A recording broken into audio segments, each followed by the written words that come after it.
குடியரசுத் தலைவர் ஆட்சியை கொண்டுவரவும் எதிர்க்கட்சிகளே இல்லாத நிலையை ஏற்படுத்தவும் ஒரே நாடு ஒரே தேர்தல் திட்டத்தை பாஜக கையில் எடுத்துள்ளதாக விசிக தலைவர் தொல் திருமாவளவன் குற்றம் சாட்டியுள்ளார்.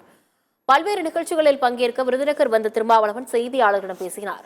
தமிழக அரசு மதுவிலக்கை முழுமையாக அமல்படுத்த வேண்டும் என்று கோரிக்கை வைப்பதாகவும், பாஜக ஆளும் உத்தரப்பிரதேசத்தில் மதுவிலக்கு அமலில் உள்ளதா என்று பாஜகவினர் பதிலளிக்க வேண்டும் எனவும் தெரிவித்தார். மதுவால் பாதிக்கப்படுவது பெரும்பாலான மக்கள் இந்துக்கள்தான் என்று கூறிய திருமாவளவன், இந்த சமூகத்தின் பாதுகாவலர் என கூறும் பாஜக அவர்களை பாதுகாக்க என்ன நடவடிக்கை எடுத்துள்ளது என்று கேள்வி எழுப்பியுள்ளார்.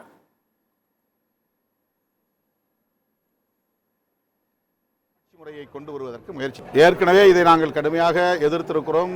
ராம்நாத் கோவிந்த் அவர்களை சந்தித்து இது தொடர்பாக எங்கள் தரப்பு வாதத்தை நாங்கள் கோரிக்கை மனுவாக வழங்கியிருக்கிறோம். பாரதிய ஜனதா கட்சியின் பல்வேறு செயல் திட்டங்களுள் இதுவும் ஒன்று. ஒரே மதம் ஒரே தேசம் ஒரே கலாச்சாரம் என்பதைப் போல ஒரே தேசம் ஒரே தேர்தல் என்பதும் அவர்களின் அரசியல் செயல் திட்டங்களில் ஒன்று. இது மிகவும் ஆபத்தானது. குடியரசுத் தலைவர் ஆட்சி முறையை கொண்டு வருவதற்கு அவர்கள் முயற்சிக்கிறார்கள். எதிர்க்கட்சிகளே இல்லாத ஒரு தேசத்தை ஒரு கட்சி ஒரு ஆட்சி முறையை கொண்டு வருவதற்கு முயற்சிக்கிறார்கள். இதை கடுமையாக நாங்கள் எதிர்க்கிறோம்.